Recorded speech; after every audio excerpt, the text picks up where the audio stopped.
सीमांचल को। हसन जावेद से पूछो, मुसम्मिर आलम से पूछो, बेचारी वो कंचन जो गालियां दे रही है उससे पूछो। बंद कर दिया ना। 2 विधायक 3 विधायक रोक पाएंगे इन चीजों को? बताइए मुझे ईमानदारी से। मैं आज आपसे बहुत बकवासी करने नहीं आया, मैं ईमानदारी से आपको समझाने आया कि ये लोग नहीं रोक सकते। ये दौर ऐसा है कि मिलजुल करके हुकूमत में भागीदारी कैसी बनेगी, इस पे कोशिश करने की जरूरत है। ये जज्बात में तलवार हाथ में उठाने का वक्त नहीं है, ये लंबी लंबी तकरीरें करने का वक्त नहीं है। यहाँ आकर के बाढ़ की तबाही का बहुत जिक्र हो रहा है। बाढ़, सीमांचल में बाढ़ ने बर्बाद कर दिया, बाढ़ ने। मेरे भाई, सीमांचल का इंसान खुददार है। 2-4 साल में बाढ़ आ जाती है क्योंकि नेपाल पानी छोड़ देता है, लेकिन सलाम सीमांचल के इंसानों को कि ये किसी के सामने हाथ फैलाने नहीं जाते। अपने बहे हुए घर को, अपनी बही हुई ईंटों को, अपने बहे हुए छप्पर को अपने खून पसीने से सींच के फिर खड़ा करते हैं और फिर बाढ़ का इंतजार करते हैं। आप यहाँ आकर के सीमांचल वालों की बाढ़ का मजाक उड़ा रहे हैं।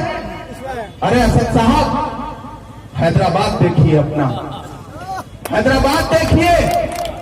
एक बारिश हुई है चंद घंटे की, यहाँ हैदराबाद के लोग बैठे हैं, गवाह हैं, शाहिद हैं इस बात के। सिर्फ एक बारिश हुई है चंद घंटे की। निजाम का बसाया हुआ शहर है, कासिम रिजवी की छोड़ी हुई दौलत है इनके पास, वक्फ की लूटी हुई प्रॉपर्टियां हैं इनके पास। उसके बाद भी 29 लोग मारे गए सिर्फ एक दिन की बारिश में। क्यों? क्योंकि इनके गुंडों ने तालाब बेच खाया है, क्योंकि इनके गुंडों ने वक्फ की जमीनें और नाले बेच खाए हैं। जब पानी बरसा तो पूरा पानी शहर में ऐसे भर गया कि 29 लोग डूब के मर गए 2 हफ्ते पहले। और आप आकर के यहाँ सीमांचल वालों की बदहाली पे तंज कर रहे हैं, मजाक उड़ा रहे हैं। सीमांचल की बदहाली 2 विधायक के निधि से दूर नहीं होगी। सीमांचल की बदहाली के लिए हजारों करोड़ का पैकेज चाहिए, और वो पैकेज कैसे मिलेगा? मैं वादा करता हूं, मैं कांग्रेस का रिप्रेजेंटेटिव, कांग्रेस का स्टार कैंपेनर इमरान प्रतापगढ़ी यहाँ खड़ा होकर वादा करता हूं कि मेरे हाथों को मजबूत कर दो, इजहारुल को जिता दो। मैं तेजस्वी यादव का हाथ पकड़ करके यहाँ लाऊंगा और जो काम कहोगे इंशाल्लाह वो करवाऊंगा। ये मैं वादा कर रहा हूं आपसे। लेकिन आपको थोड़ी समझदारी दिखानी पड़ेगी। आप जा रहे हैं उनकी रैलियों में, सुनिए, उनका भाषण सुनिए, पैसा वैसा दें वो भी ले लीजिए, सब रख लीजिए। लेकिन जिस दिन ईवीएम का बटन दबाने जाइएगा उस दिन बस ये समझ लीजिएगा कि यार ये एक विधायक चुनने की लड़ाई नहीं है। एक विधायक, पिछले 2 साल हो गए होंगे ना उनके, एक विधायक कौन सा तीर मार लिया, कौन सा मुआवजा दिलवा दिया। बड़ी लंबी लंबी यहाँ तकरीरें कर रहे हैं कि मैंने मुआवजा दिलवाया, मैंने रात के 11 बजे केसीआर को फोन किया, अपने दोस्त चीफ मिनिस्टर तेलंगाना केसीआर को फोन किया। बिल्कुल असदुद्दीन साहब, केसीआर आपका दोस्त है, वही केसीआर जो 370 के मुद्दे पर भाजपा के साथ खड़ा था, वही केसीआर जो 3 तलाक पर भाजपा के साथ खड़ा था, वही केसीआर जो राष्ट्रपति के चुनाव में भाजपा के साथ खड़ा था, वही केसीआर जो उपराष्ट्रपति के चुनाव में भाजपा के साथ खड़ा था। आपका दोस्त भाजपा के साथ खड़ा है, तेलंगाना वाला। आपका बिहार वाला दोस्त उपेंद्र कुशवाहा पहले ही भाजपा की कैबिनेट में मंत्री रह चुका है। आपकी एक और सहयोगी हमारी बुआ जी और आपकी बहन जी मायावती जी, वो खुल के कह रही है कि मैं भाजपा के साथ दूंगी। अब मुझे आप बताओ कि फिर हेलीकॉप्टर में तेल कौन भरवा रहा है? मुझे बताओ, जवाब दो मुझे। ये बात सोचने का मकाम है। आज ये मेरा वीडियो बहुत सारे लोग रिकॉर्ड कर रहे होंगे। मैंने कहा ना आज मैं तकरीरें करने नहीं आया था, मैं किसी और सभा में जा रहा था। डॉक्टर जावेद साहब ने कहा कि ये बिहार है, ये सीमांचल है, ये किशनगंज है, यहाँ से हेलीकॉप्टर उड़ेगा और नहीं उतरेगा तो कोई भी अत्था मार के नीचे गिरा देगा, इसलिए उतार लीजिए। मैंने उनका हुक्म माना। मैंने कहा नहीं भाई, बिहारी एक बिहारी सब पर भारी, एक बिहारी सब पर भारी। हुक्म मिला, मैंने हेलीकॉप्टर उतार दिया। कोई सभा का पहले से प्रोग्राम नहीं था, लेकिन मैं आ गया। तो मैं आपसे ये कहने आया हूं, ये जो बड़ी लंबी लंबी तकरीरें कर रहे हैं ना, दरअसल अल्लाह गवाह है कि झूठे बहुत हैं। मैं भी बड़ा एहतराम करता था, मैंने उनकी मोहब्बत में उनके लिए नज़में लिखी हैं। यार मुझसे ये तक बेवकूफी हो गई, मैं क्या बताऊं आप, मतलब ये तक हुआ है। ये बिलाल बैठा है इसीलिए गुनाह करवाया था मुझसे। मैंने उनकी मोहब्बत में नज़में तक लिखी, और जब उनको 40 दिन के लिए जेल में रखा गया था तो पूरे हिंदुस्तान में वहां भी खड़े होकर मैंने वो नज़्म उनकी हिमायत में पढ़ी, जहां पढ़ना तलवार की नोक पर चलने जैसा था। लेकिन कुछ दिन बाद मेरी आंखें खुल गई, कुछ दिन बाद मेरी आंखें खुल गई। और आंख खुली तो फिर ऐसे खुली जैसे बारिश पठान की कॉन्स्टिट्यूंसी वालों की आंखें खुली तो एक ही बार जिता के दूसरी बार हरा दिया। ऐसी ही आंखें खोल लीजिए, यहाँ खोलने का वक्त है। बड़ी लंबी लंबी बातें करते हैं, सीमांचल के लिए ये कर देंगे, सीमांचल के लिए वो कर देंगे। अरे जब सीमांचल का एक मरीज आपके अस्पताल में भर्ती होने जाता है तो उसको 3 दिन इसलिए रोक के रखते हो कि वो 10,000 रुपया नहीं दे पाता। वीडियो देख लेना, सीमांचल के लिए ये कर दोगे, सीमांचल के लिए वो कर दोगे। सीमांचल को तुम्हारे टुकड़ों की जरूरत नहीं है। सीमांचल खुददार लोगों का शहर है, सीमांचल खुददार लोगों का इलाका है। यहाँ आकर के अपनी दुकान मत चलाइए। सीमांचल जानता है उसे हुकूमत चुनने की लड़ाई लड़नी है, उसे वो लालू प्रसाद यादव। आज आपको लालू के बारे में भी बहुत सारी बातें आके बताते हैं। अरे मेरे भाई, लालू का कसूर जानते हो क्या था? कि जब अडवाणी निकला था रथ लेकर के तो पूरे हिंदुस्तान में अगर किसी ने हिम्मत करी तो लालू ने हिम्मत करी, उसके घोड़े की लगाम पकड़ ली और उसे समस्तीपुर की जेल में ले जाकर डाल दिया। उसी का बदला आज तक फासिस्ट ताकतें ले रही हैं। लालू को जेल में रखा हुआ है। आप एहसान फरामोश कौम नहीं है, नहीं है एहसान फरामोश कौम। आकर के यहाँ बाबरी मस्जिद की शहादत पे बड़ी लंबी लंबी तकरीर कर रहे हैं। असद साहब, बाबरी मस्जिद 1992 में शहीद हुई थी। मेरी पैदाइश 1987 में है। मैं सिर्फ महज 5 साल का था, तब तो मैंने बाबरी मस्जिद को शहीद होते नहीं देखा, लेकिन मैंने देखा है हैदराबाद के सेक्रेटरीट में 2 मस्जिदों को पिछले महीने शहीद होते। तुम्हारे चीफ मिनिस्टर ने रात में बुलडोजर लगा के मस्जिदें शहीद कर दी, कुरान पाक तक नहीं निकालने दिया। आप बात करते हो यहाँ आकर के लोगों को भड़काने की। ये बड़ी मोहब्बत वाले लोग हैं। ये वो लोग हैं कि जब हिंदुस्तान पाकिस्तान बट रहा था तो पड़ोस में बांग्लादेश का बॉर्डर है, लेकिन उन्होंने कहा कि नहीं, हमें मौलाना आजाद की बात पे यकीन है, हमें नेहरू के साथ रहना है, हमें हिंदुस्तान में रहना है। और ये 50 किलोमीटर सफर करके नहीं गए। तो आपको ये लगता है कि ये जज्बात में आ जाएंगे, ये बहक जाएंगे। और लड़ाई किस बात की लड़ रहे हो भाई? 2 विधायक जिताने की, 3 विधायक जिताने की, लूट लिया पूरे सीमांचल को। हसन जावेद से पूछो, मुसम्मिर आलम से पूछो, बेचारी वो कंचन जो गालियां दे रही है उससे पूछो, मौलाना सालिम चतुर्वेदी बेचारे हर माइक पे जाकर के वो वैसी वो वैसी वो वैसी ने कर दी ऐसी तैसी, टिकट नहीं दिया तो नहीं दिया। मेरे भाई, सौदा चल रहा है। इस गफलत में मत रहिएगा कि कोई बहुत कौम परस्ती, बस टोपी देख लीजिए।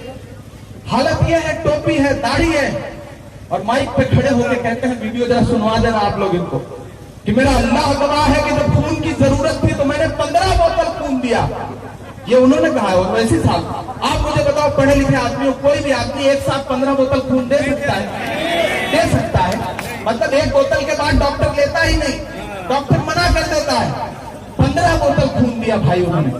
अच्छा, 15 से कुछ ऐसा रिश्ता है, 15 मिनट के लिए पुलिस हटा लो, 15 बोतल खून दिया, तुम 100 करोड़ हो, मैं 15 करोड़ हूं, लेकिन मैं डरता नहीं हूं। तो 15 से बहुत गहरा रिश्ता है, 15 से बहुत गहरा रिश्ता है। लेकिन मेरे भाई, इसी 15 के जुमले ने हिंदुस्तान के मुसलमानों के लिए गैर मुस्लिम भाइयों के दिल में कितनी नफरत भर दी है, कभी इस बात को भी सोचना। बहुत जिम्मेदारी से ये बात आपके बीच कह के जा रहा हूं। आखिर में आपसे विदा लेता हूं क्योंकि अगली सभा है, मुझे पहुंचना है।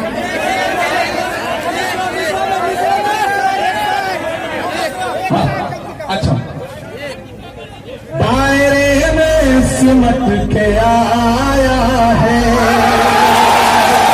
ऐसे काम नहीं चलेगा, मैं जानता हूं। अच्छा, और एक काम और करते हैं, मैं यहाँ खड़ा होकर ये बात कह रहा हूँ, आज मन कर रहा है किशनगंज में हूं तो कह दूं, अल्लाह रसूल का नाम लेकर वोट मांगते हैं, लेकिन अगर उनके मुखालिफ कोई है, भाई आप अपनी पार्टी की सियासत कर रहे हो, हम अपनी पार्टी की सियासत कर रहे हैं, हम कांग्रेस में हैं, आप मजलिस में हो, लेकिन अगर आपने कांग्रेस की हिमायत में एक जुमला बोल दिया तो फेसबुक पर पूरी एक टीम बैठा रखी है, वो आकर के आपको माँ बहन की गालियां देती है, मुझे देती है, मेरे इनबॉक्स में देती है, आपको भी देती होगी। एक दिन कांग्रेस, राजद या किसी भी सेकुलर पार्टी के लिए वोट आप एक पोस्ट डाल दीजिए तो पूरी फौज आ जाएगी आपको माँ बहन की गाली देने के लिए। असदुद्दीन साहब, जो आपने ये गुंडे पाल रखे हैं, इन्हें रोकिए, या तो फिर अल्लाह रसूल के नाम पर वोट मांगना बंद कर दीजिए। अगर अल्लाह रसूल के नाम पर वोट मांगना है तो इन गालीबाजों को रोकिए, वरना न जाने कितने इमरान प्रतापगढ़ी खड़े हो जाएंगे और आपको बेनकाब करके रख देंगे।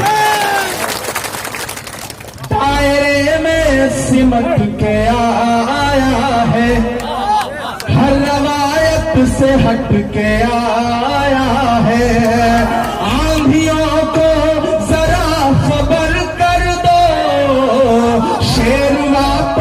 पलट के अब इजहारुल भाई को जिता दीजिए। और मैं वादा कर रहा हूं, देखिए अब मैं आपके लिए बाहरी नहीं हूं, मैंने बायसी में घर लिया हुआ है, मेरा घर है बायसी में, मेरे नाम है। कल तेजस्वी ने भी हसनपुर की सभा में कहा कि एक हेलीकॉप्टर तेजस्वी यादव का और एक हेलीकॉप्टर इमरान प्रतापगढ़ी का। 2 हेलीकॉप्टरों का पीछा करने के लिए मोदी और नीतीश ने 30 हेलीकॉप्टर लगवा दिए हैं, लेकिन फिर भी उखड़ कुछ नहीं रहा। और मैं तो हर सभा में नरेंद्र मोदी से जाके कह रहा हूं कि अरे नरेंद्र मोदी, अरे नीतीश कुमार, 2 हेलीकॉप्टरों का पीछा करने के लिए 30 हेलीकॉप्टर, अगर यही 30 हेलीकॉप्टर तुमने बिहार के मजदूरों को घर पहुंचाने के लिए लॉकडाउन में लगाया होता तो मैं अब ऐसे में जिम्मेदारी बनती है कि नीतीश को बदल दीजिए। अच्छा, नीतीश निपट भी रहे हैं, नीतीश को निपटाने का प्रोग्राम खुद मोदी ने पहले से बना रखा है, इसीलिए चिराग पासवान छोड़े गए, लेकिन बैलेंस करने के लिए इधर ये वाले भाईजान भी छोड़े गए हैं। तो दोनों से आपको सावधान रहना है। आपको ये कहना है कि भैया आप आते हो, तकरीरें करते हो, अच्छा लगता है, जुमले आपके बिल्कुल मोदी जैसे हैं, अच्छे लगते हैं, जितना मोदी जी झुठियाते हैं उतना आप भी झुठियाते हो। ताली बजाइए, सुनिए। नहीं, मैं उनकी सभाओं में कह रहा हूं कि जब वहां जाइए तो वो बोले तो उस पर भी ताली बजा दीजिए, कोई दिक्कत नहीं। लेकिन वोट जो है ना, वो बहुत अहम चीज है, वोट बहुत समझदारी से किया जाता है। आज के बाद घर जाके अकेले चुपचाप इजहारुल को वोट देने का मन मत बना लीजिएगा, रिश्तेदारों को फोन करिए, रिश्तेदारों तक जाइए, उनको समझाइए कि भाई सीमांचल के लिए पैकेज लेना है ना, लेना है तो मुख्यमंत्री बदलना पड़ेगा। एक विधायक की निधि 2 करोड़, 3 करोड़, 4 करोड़ क्या होगा? आधा किलोमीटर सड़क नहीं बनती यार 4 करोड़ रुपए में, उसके लिए हजारों करोड़ का पैकेज चाहिए। वो पैकेज कैसे आएगा? जो आंधी चल रही है महागठबंधन की, उसमें इजहारुल चुनाव जीतेंगे। 10 तारीख को तेजस्वी यादव मुख्यमंत्री पद की शपथ लेगा, और अगर आपने वोट दिया होगा तो आप अपने घर पे बैठ के भी छाती ठोंक के कहोगे देखो हमारे वोट से मुख्यमंत्री बन रहा है। लेकिन अगर जज्बात में आकर के आपने वोट नहीं दिया तो मुख्यमंत्री पद की शपथ ले रहा होगा और आपको लगेगा सलाम से गलती हो गई, वोट दे देना चाहिए था। तो वो गलती और वो पछताने का मौका ना है, इसके लिए मैं आपसे अपील कर रहा हूं कि इजहारुल भाई को जिताइए, 10 तारीख को मुख्यमंत्री बनाइए तेजस्वी को। और मैं वादा कर रहा हूं, हुकूमत बन गई तो इंशाल्लाह बायसी में मेरा घर है, मैं बाहरी नहीं हूं, मैं हैदराबाद से नहीं आया हूं, मैं आपका पड़ोसी हूं। उत्तर प्रदेश भी बहुत ज्यादा दूर नहीं है, और मैंने कहा ना मेरे नाम रजिस्ट्री है, मैंने बायसी में घर लिया हुआ। मैं वादा कर रहा हूं कि महीने में 1-8 हफ्ते इंशाल्लाह आप सबके बीच आया करूंगा, आप जैसे चाहोगे। और इजहारुल काम नहीं करेंगे आपका तो मैं खुद इनका हाथ पकड़ूंगा और इनको डॉक्टर जावेद साहब के पास ले जाऊंगा कि डॉक्टर जावेद साहब, आपने लड़के इनका टिकट लिया, आपने लड़के मेरा हेलीकॉप्टर उतरवाया, मैंने लोगों से कसम खा के वादा किया है इनसे काम करवाइए। और मुझे यकीन है कि इजहारुल भाई कभी मना नहीं करेंगे क्योंकि शरीफ आदमी है। वादा रहा, एक बार हाथ उठा दीजिए। पीछे कुछ लोग ऐसे हैं जो सिर्फ सभा सुनने आए थे, आप पे उठा दीजिए, हम जान रहे हैं आज जाएंगे तो आपका दिल बदल जाएगा। आप सुन के गए हैं मुझे, रात में वीडियो भी सुनिएगा जब 11-12 बजे सुकून से, तो एक बार इमरान प्रतापगढ़ी को वीडियो में सुनिएगा, फिर आप कहिएगा कि देखो यार 32 साल का लड़का है लेकिन बात तो सही कह रहा है, समझदारी की कह रहा है। इजहारुल भाई को जिताइए, फिर इंशाल्लाह भाई अगली सभा छूट जाएगी। अच्छे जाते जाते 4 दूसरे पढ़ रहा हूँ। एक वादे को निभाने के लिए वोट करो, एक वादे को निभाने के लिए वोट करो, अपनी दस्तार बचाने के लिए वोट करो, अब तक सबको जिताने के लिए वोट किया, अब की कातिल को हराने के लिए